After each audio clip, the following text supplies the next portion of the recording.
na web, em todo lugar. Podcast Fala Madá. Olá, minha gente, mais um Fala Madá, mais um, acompanha aqui com a gente.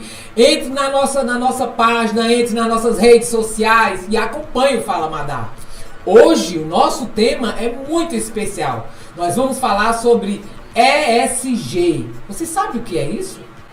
Então eu trouxe um convidado muito especial e muito querido que vai explicar pra gente exatamente como está aqui no Ceará, no Brasil e no mundo. Ele, Ricardo Falcão, consultor internacional com 50 anos, dedicado ao gerenciamento, elaboração, avaliação de projeto ESG, captação de recursos e financiamento na iniciativa privada, nas organizações das Nações Unidas, no governo americano e nas organizações da sociedade civil no Brasil, na África e na América Latina. Autor do livro Elaboração de Projeto e Sua Captação de Recursos. Formado em Economia, foi durante 11 anos analista para as agências financiadoras internacionais. Ele é professor de MBA da Universidade Federal do Rio de Janeiro em terceiro setor. Aqui com a gente, Ricardo Falcão. Que prazer, Ricardo. Não, prazer é todo meu, galera. Sempre é bom estar na sua companhia. Obrigado. Vamos lá, o pessoal acho que deve estar assim, ansioso para saber o que é ESG. O que é ESG? ESG, bem, é um termo que quer dizer o E é de Environment, o S é de Social e o G é de Governance. Então, a gente está falando, é um conceito que reúne políticas ambientais, sociais e de governança, tá? E essas políticas estão relacionadas aos 17 ODS, Objetivos de Desenvolvimento Sustentável. Sim, entendi. E como está o ESG no Brasil e no mundo, não é? Ok, então vamos lá. Antes de falar do Brasil e do mundo, deixa eu falar um pouquinho sobre... Fica à vontade. Então tá, é porque a área de meio ambiente, tá? As pessoas estão preocupadas, está todo mundo muito preocupado com o meio ambiente em função de tudo que está acontecendo, aquecimento global. Então é um tema que chama muito a atenção e esse está todo mundo muito mais ligado, né, nessa situação. Eu me lembro em 92, na Eco 92, praticamente você não tinha empresa, só falando de meio ambiente, você tinha as instituições de meio ambiente, as ONGs, a empresa nem tocava nesse assunto. Mas de 2006 para cá, mais especificamente, desde que a ONU criou os princípios do investimento responsável, os temas começaram a vir mais à tona e o meio ambiente é muito forte e as pessoas têm participado, as empresas têm participado, nós temos políticas muito interessantes, a política ambiental brasileira é muito boa.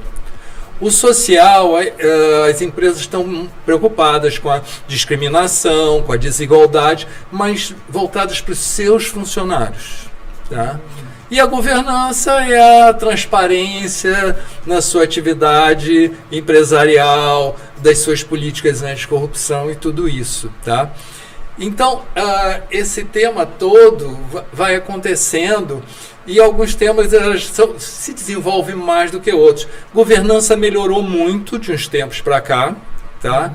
E o meio ambiente também, porque eu me lembro em 92, a empresa tinha que aumentar seus custos para preservar o meio ambiente. O que não ia acontecer porque não está no perfil. A gente ainda não chegou a esse nível de evolução, de aumentar os nossos custos para salvar o meio ambiente. Mas hoje é o contrário. Hoje em dia, essa preocupação com o ambiental faz você economizar dinheiro e também conquistar parceiros. Então, olha, no mundo é o tema que mais cresce, tá? Se pensar em 2006, que foi quando surgiu esse princípio do investimento responsável, você está falando tinha umas 63 pessoas, instituições, e 6,5 trilhões de ativos. Tá? Em 2020, deixa eu ver se eu lembro desses números direitinho, gente, eu já estou idoso, esses números todos. Em 2020 você está falando de mais de 3 mil pessoas, pessoas, membros envolvidos, e você está falando de mais de 100 trilhões em ativos. Então, olha, o crescimento é gigantesco e é cada vez maior. É engraçado, viu, Ricardo, que eu tenho uma formação, né, eu tenho uma pós-graduação no terceiro setor. E quando eu dava aula sobre responsabilidade social, que a gente estava falando aqui antes de começar o podcast, e quando eu entrava na sala para falar sobre responsabilidade social, então quando eu falava no terceiro setor, parecia que eu estava dizendo piada dentro da sala de aula. Sim. Quando eu entrava, eu olhava e assim, o corpo, a gente nota pelo corpo dos alunos que eles não estão acreditando no que eu estou dizendo. Aí eu começava a explicar o que era o primeiro setor, o que era o segundo setor, para chegar no terceiro setor, para poder eles acreditarem que eu não estava dizendo piada. Né? Que é uma coisa, e essa mudança, como você falou, né? Que teve essa mudança, é isso? Terceiro... O terceiro mais profissional. Vamos lá, como as ONGs apareceram agora. Não, primeiro já não é mais ONG, agora é OSC. Mas, sabe, instituições sem fins lucrativos existem desde que a coroa chegou no Brasil, tá? Então, você tinha, mas só que era um perfil muito diferente, era um perfil muito de caridade, tá? Um perfil muito assistencialista, sabe? Então eu me lembro da minha mãe que subiu o morro para dar vacina, para distribuir comida. Então é um perfil muito assistencialista. Com os anos 90 ganharam força, mas já final dos anos 70 já começou a surgir, sabe, onde o assistencialismo não é uma coisa boa, tá? Por quê? Porque ele cria dependência, ele não te dá autonomia, né? Então aí começa a surgir, e aí com as ONGs de meio ambiente, que elas têm uma visão um pouco mais profissional do que as ONGs sociais, tá? As coisas começam a se profissionalizar, mas ela ainda não está, ainda tem um longo caminho para essas instituições andarem em termos de profissionalização. E isso acaba valendo também para as empresas, porque nós temos, eu sempre falo, a doação, a gente não faz doação, a gente faz caridade. E quando eu falo doação, eu estou falando de investimento social privado, que é totalmente diferente. Totalmente diferente, Sabe? Caridade é aquele R$2 que você dá na esquina, você dá para a pessoa, você não sabe o que ela vai fazer com aquele dinheiro, você não tem ideia, você muitas vezes dá para se livrar dela ou então para comprar terreno no céu, tá? Você não tem, não. Investimento social privado, não. Você vai investir, você vai acompanhar o resultado, você vai ver. Você só vai investir se realmente aquela pessoa estiver conseguindo resultados. O investimento social é igual ao investimento financeiro. Você tem que apresentar resultados. E você tem que acompanhar. Não é simplesmente dar o dinheiro e ir embora. Entendi.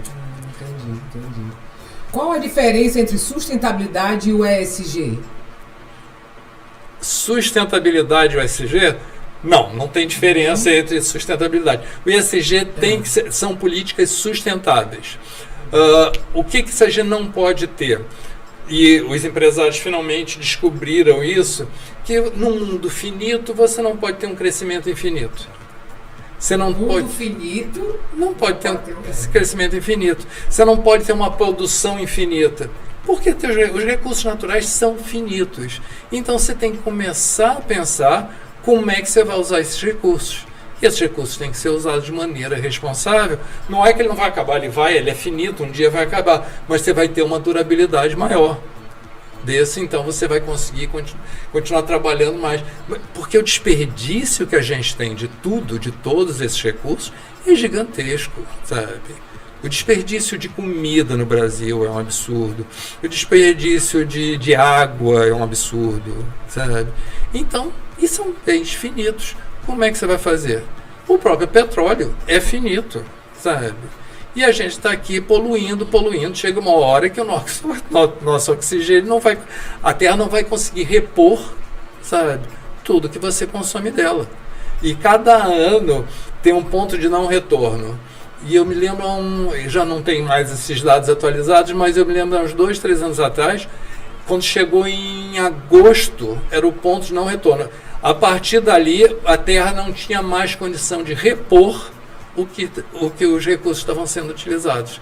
Então, praticamente, sabe, em 6 meses, em 7 meses, nós consumimos tudo que a Terra tinha condição de repor naquele ano. Então, estamos criando um déficit, né? Estamos fazendo um buraco. Então, hoje as empresas estão começando a ter essa consciência e estão investindo. Eu acho que a parte de meio ambiente, as empresas melhoraram muito, tá? Não só por causa delas, mas também por causa do consumidor. Antigamente, sinceramente, o consumidor não dava muita bola para isso. Você investir no terceiro setor, em social e meio ambiente, era um diferencial. Isso para algumas pessoas. Sim, sim. Por exemplo, comprar, olhava preço, olhava qualidade, se duas empatassem, eles podiam até pegar que tinha responsabilidade social. Hoje em dia não, hoje em dia já é um valor. As pessoas vão procurar empresas comprometidas com o social. Então, quando você descobre, tem alguns casos, alguns escândalos de um fabricante internacional de bolsa de luxo que estava usando para costurar a bolsa um país onde os empregados realmente viviam em condições subhumanas. Nossa, ela perdeu muitas vendas. Uma loja de material esportivo, a mesma coisa. Então, sabe, existe a preocupação de, não, a empresa tem que estar de acordo com isso. E não é só o varejo, o atacado. Uma empresa de aviões foi vender avião para a Suíça perguntou: o que vocês fazem na área social? O que vocês têm de responsabilidade social? E a empresa não tinha nada. Nossa. Então ela foi fazer, porque senão ela não tinha conseguido vender para a Suíça. Então as pessoas que compram no varejo estão começando a exigir dos seus fornecedores também a responsabilidade social. Então, em função de tudo isso, está cada vez maior esse investimento no social. Como o mercado consumidor encara o ESG? Eu acho que hoje em dia eles valorizam muito, mas principalmente o pessoal mais jovem. O pessoal mais jovem cada vez, quanto mais jovem, mais valoriza toda essa parte de ESG, de meio ambiente, de social. Quando você fala mais jovem, é quando ele vai buscar numa empresa que tenha... É uma visão, o pessoal mais jovem eles já nasceram com uma preocupação ambiental. Sim. Eu sou mais velho aqui, Madalena, você é jovem perto de mim. Gente, nunca tive, a gente não foi educado para ter preocupação com água. Você ligava a torneira, aquela água saía, não tinha preocupação. Sim, meu neto me chama atenção. Sim. Vovó, a torneira tá aberta. É incrível, com 4 anos. Então a gente foi criado num outro mundo, a gente não tinha essa preocupação, sabe? Era tudo muito diferente. E hoje em dia não, eles já nasceram com essa preocupação ambiental, social, que não dá para ser assim, sabe?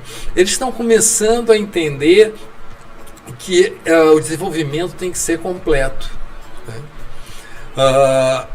Eu sempre falo para as pessoas, gente, o que faz um país forte, tá, não são os milionários, é você ter um mercado interno consumidor forte. É isso que faz seu país crescer e ficar rico. No Brasil a gente tem uma elite que consome. A concentração de renda é absurda. E você não tem um mercado, porque olha a quantidade de gente voltou para passar fome, sabe, que está abaixo da linha de pobreza. Então a gente não tem mercado forte. O que faz os Estados Unidos um país forte é o mercado interno forte, consumidor. Por que ele vai ser superado pela China? Primeiro pela população chinesa, que não é. Mas a China ainda está em construção de mercado interno rico. Mas você já tem diferença. Eu me lembro que você ia para a França, você entrava no Louvre e só tinha japonês. Você não conseguia chegar perto da Mona Lisa, que era um mundo de japoneses tirando fotografia. Hoje em dia você vai para lá, você vai encontrar chinês. Você não vê mais, está cheio de chinês. Então eles estão criando uma classe média muito forte, muito rica. Então é mais o quê? Estamos falando de mais 6, 7 anos, ele vai ter um mercado interno fortíssimo e vai assumir o primeiro lugar na economia mundial. Sabe? Então, esse mercado, esse pessoal mais novo, tem uma preocupação ambiental muito maior. Agora, a China ainda não tem essa preocupação ambiental tão grande assim internamente, tá? Mas ela começa a ter problemas na hora de exportar. Porque o pessoal vai, o fornecedor, né, o comprador começa a exigir dos chineses um comportamento. Hoje em dia quem mais polui é a China e Estados Unidos, né? Então, mas os compradores estão começando a exigir, olha, não pode ser assim. Então começaram a botar regras nisso, tá? E aí o ESG é exatamente para isso. É para isso. E você tem, no Brasil, você tem a Rede Brasil do Pacto Global. Então existe um pacto global para justamente reduzir as emissões de gases, para tornar o mundo habitável. E eu sempre falo, olha, isso não é para salvar o planeta, não. Eu acho que o discurso está errado. É para salvar a gente. O planeta não precisa da gente para viver, ele está aí há muito mais tempo que a gente, sabe? Quem precisa do planeta somos nós, então o que a gente tem que cuidar do planeta é para que nós possamos sobreviver. Né? Perfeito. Porque o ESG, o E, né, o social, não está tão desenvolvido quanto o meio ambiente e o G de governança. Aí é uma opinião muito pessoal, certo. Que o que eu vejo no meio ambiente, eles trabalham no meio ambiente como um todo. Mas quando você fala muito social, a grande maioria das empresas foca o social só nos seus funcionários. Ele não foca o social também no geral, nas comunidades, tá? Então, eu acho que a própria empresa perde, porque se ele foca no social, ele poderia estar qualificando uma mão de obra desqualificada para que ele tenha empregados no futuro.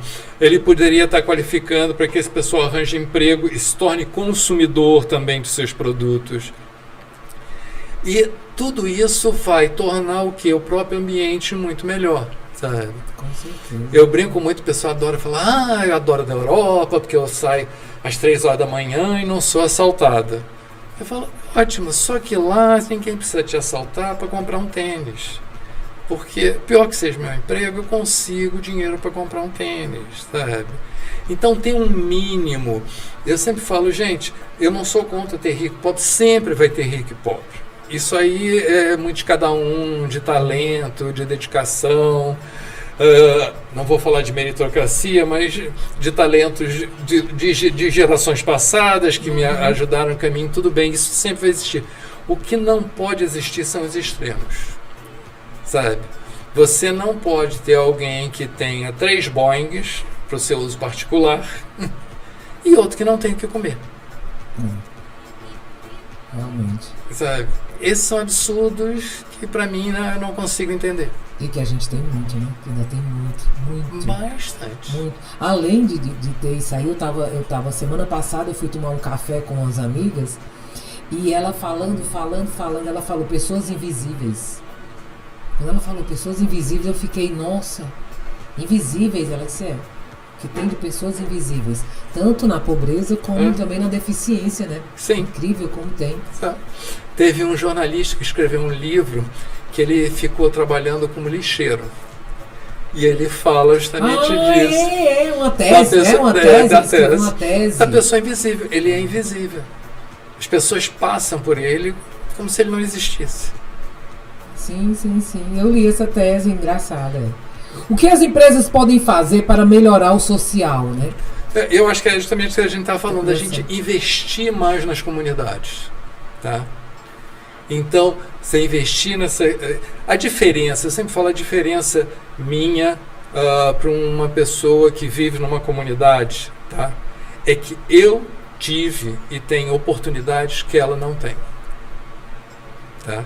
Então é uma questão de você socializar as oportunidades, tá? As pessoas, às vezes é difícil explicar. Tem uma educação que não é educação formal, que é a educação que você tem dentro de casa, mas não é a educação de saber qual é o talher certo ou qual é o copo de vinho branco. É a educação de você discutir cultura em casa. Então quando eu falo, eu vou fazer um vestibular, gente, eu me matei. Não me matei de estudar, eu tinha certeza que eu ia passar. Porque eu aprendi no colégio? Não, algumas coisas sim, mas tinha outras que eu tenho de conhecimento geral do meu dia a dia em casa, né? Então, de você discutir. Eu posso não ser um especialista em filosofia, tá? Mas eu sei quem foi Sócrates, quem foi Platão, quem foi Aristóteles. Por quê? Porque eu cresci, meus pais falavam sobre isso. Agora você vai numa comunidade, os pais às vezes são analfabetos. Como os pais vão ajudar esse jovem que agora entrou na escola? Como é que eles vão contribuir? Então tem um desnível aí muito grande, sabe? Que a gente tem que começar a compensar. E que a escola tinha que ser muito mais... mas, sabe, tem coisas que ele vai aprender em casa. Sabe, se o pai ficar o dia inteiro na rua, às vezes sai às 5 da manhã para o emprego e volta às 9 da noite. Que horas esse pai e essa mãe vai passar alguma coisa para esse menino? Então, sabe, de você investir mais em educação, em escola integral. Escola integral, educação integral, é isso aí. Tem que ter.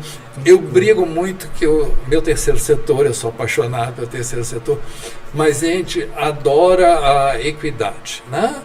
Não pode ser a mesma coisa, tem que ser equidade, onde você vai compensar as deficiências. Então, como a escola é ruim, eu vou fazer o quê? Eu vou dar um curso de reforço escolar para compensar essa falta, porque a escola é ruim. E, gente, a gente fica brigando pela equidade e esquece a solução. Não briga pela solução. Qual é a solução? Uma escola boa, para que eu não precise ficar fazendo coisas compensatórias, né? Então, toda essa briga que eu acho que as empresas poderiam entrar e de uma maneira muito mais interessante. Elas têm um peso muito maior na economia, sabe? Ela tem um peso muito maior na política. Então, tudo isso eles podem influenciar políticas educacionais de geração de renda, tá? Junto aos políticos, né? Para ajudar, né? Colaborar, fazer sua parte. Exatamente. Você tem que fazer a parte. Como captar recursos públicos e privados? Como captar recursos públicos e privados? Vai pro teu livro, né? Vai pro meu livro. Né? Elaboração de projetos e captação de recursos ou não? Não é não. Não, aí eu vou falar sobre captação de recursos com projetos. Eu acho, aí vamos falar um pouquinho para as ONGs, não tanto para as empresas. Sim, sim. As ONGs acham que o setor público tem a obrigação de financiá-las. Então, vamos lá, gente. As instituições do terceiro setor, as OSCs, né, a Organização da Sociedade Civil, elas não nasceram para substituir o Estado. Elas nasceram para colaborar. A obrigação é do Estado. Mas o Estado não tem obrigação nenhuma de mantê-las. Elas têm que se manter. No Brasil, de acordo com o último levantamento, são 640 mil instituições no terceiro setor. A gente não tem espaço para tudo isso, tá? Então você encontra todo tipo de instituição, todo tipo de gente. Por favor, terceiro setor é igual ao primeiro, segundo tem todo tipo de pessoas, pessoas de caráter e pessoas sem caráter, também tem. Então eu tenho que analisar nesse mundo, 640 mil instituições, são muita coisa, quem é que está lá. Agora o que você não pode é ficar buscando recursos só numa fonte. Eu sempre falo uma coisa inédita que vocês nunca ouviram. Nunca ponha todos os ovos na mesma cesta. Ninguém jamais ouviu isso. E a gente fica só buscando recursos no mesmo lugar. Então a gente tem que buscar recursos junto ao terceiro setor, tem fundações, institutos, agências internacionais que financiam, mas também junto às empresas. E as empresas têm que começar a fazer esse investimento social. E aí deixa eu dar um puxão de orelha nas empresas com todo o carinho. Dirigir aí para a sua câmera. Gente, apoiar projetos incentivados não é recurso da empresa, tá? Você financiar projetos de lei Rouanet, lei de incentivo à cultura, lei do esporte, não é dinheiro da empresa. Porque é imposto que você, em vez de pagar o imposto, você está deslocando para a instituição. Então, na verdade, isso é dinheiro público, não é dinheiro empresarial. Lógico que os empresários, alguns, adoram dizer, não, porque eu contribuo com projetos de cultura. Não, você não contribui, sabe? Quem está contribuindo, na realidade, é o governo, que em vez de estar pegando esse imposto seu, está pegando esse imposto e botando lá. Isso é dinheiro público. O dinheiro que você vai é o dinheiro que você realmente tira do bolso da empresa, sabe? Da conta da empresa e coloca lá, sem incentivo nenhum, tá? E o gozado é que a nossa cultura judaico-cristã, todo mundo, Todo mundo. Eu não conheço empresário que não contribua para o terceiro setor. Mas eles contribuem como? Tem o orfanato da Tia Marocas. Vou dar um dinheirinho para eles. Vou falar sei o que, dinheirinho. Só que o dinheirinho para o empresário que é milionário é totalmente diferente do meu dinheirinho, do nosso dinheirinho, né? A gente vai dar R$10, R$100, e eu já vi um empresário fazendo cheque de 100 mil. Tá? Mas qual é o critério? Nenhum. Ele simplesmente é do jeito que a gente doa R$2, R$10, eles doam 100 mil. Então, por quê? Porque faz parte da nossa cultura judaico-cristã. Mas isso não é investimento social, isso é caridade. O que eu quero é que ele faça investimento aonde vai dar resultado. Você dá R$10 para alguém na rua. Qual é o resultado desses R$10? Você não tem a menor ideia do que ele vai fazer com o dinheiro. Quando eu contribuo com uma instituição que apresenta resultados, que tem resultados de impacto, sabe? Aí você começa a ver a diferença. Você me permitiu uma propaganda? Adoro a casa Vovó Dedé. Vá lá, conversa, vai ver quantos meninos começaram a frequentar a casa e que hoje estão numa faculdade de música. Por quê? Porque ele está preocupado com o resultado. Então, é um lugar onde você pode investir seu recurso, porque você vai ter, ali tem resultado, sabe? Tem outras instituições que contribuem com saúde. Vá ver lá quanto a saúde das pessoas que foram atendidas.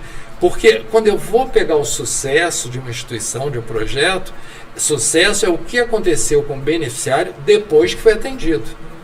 Não quantos vocês estão atendendo. Então eu atendi 100 jovens, mas o que aconteceu com eles? O que você transformou a vida deles? Perfeito. Isso é a diferença. Porque adoro falar, e falo isso na minha palestra. Gente, ontem eu realizei 10 neurocirurgias. Eu sou um sucesso? Não. Eu sou economista, então eu matei todo mundo. Então, você atender não quer dizer nada. Sabe? Qual foi o resultado depois que você atendeu? Todos melhoraram, todos ficaram bons, né? Todos agora, todos os jovens que passaram pela minha escola hoje têm emprego, estão trabalhando, têm suas famílias, sabe? Maravilha, isso é um resultado. Então, não é o número de pessoas que você atende, é o que você transformou a vida deles. Perfeito, perfeito. Olha só, gente, aqui mais um Fala Madá. Eu queria só agradecer a todos vocês, agradecer os nossos parceiros, a Luminous Play, que nós estamos aqui no estúdio, né? A MRH Gestão de Pessoas, a Ricarte Urbano, a Publier, também nossa parceira, todos os nossos parceiros, e agradecer principalmente ao nosso convidado, Ricardo Falcão. Eu acho que vocês vão ficar com água na boca para saber mais coisas sobre esse ESG e fazer o quê? Criar, ver se vocês conseguem compartilhar mais essa nossa pequena entrevista, né, que foi tão rápido, mas para poder a gente entender melhor e ver realmente o que ele fala da transformação, da aplicação, mas a transformação é muito mais importante. Ricardo, eu queria que você desse aí suas palavras finais, né, para o nosso público. Gente, primeiro agradecer, vocês estão me ouvindo, é um prazer estar aqui. Gente, ESG não é mais algo especial, algo de poucos, é algo de todos, é uma preocupação mundial. E não, volto a dizer, não é a preocupação com o planeta, não é a preocupação com o outro, é a preocupação comigo mesmo, sabe? Porque na hora que eu melhoro todo o ambiente, não só o ambiente de meio ambiente, mas o ambiente social, tudo, eu estou melhorando a minha vida. Então, vamos começar, vamos ser egoístas, pense numa vida melhor para você e para os seus, melhorando todo o entorno. Porque não adianta você ter uma vida ótima e viver no meio do lixo. Então, vamos. Gente, eu trabalho nessa área, dou consultoria nessa área. Se vocês quiserem me contatar, perguntem a Amadá, porque a Amadá conta tudo. Mas vamos deixar os seus contatos, nem se preocupe não, que você vai deixar aqui os contatos. Gente, muito obrigado pela atenção de vocês. Eu acho que vocês, eu pelo menos adorei, tá, esse momento aqui com o Ricardo. Só tenho que lhe agradecer, né, por ter aceitado o nosso convite. E até o próximo Fala Madá. Um beijo bem grande, um abraço bem arrochado. Até o próximo, valeu!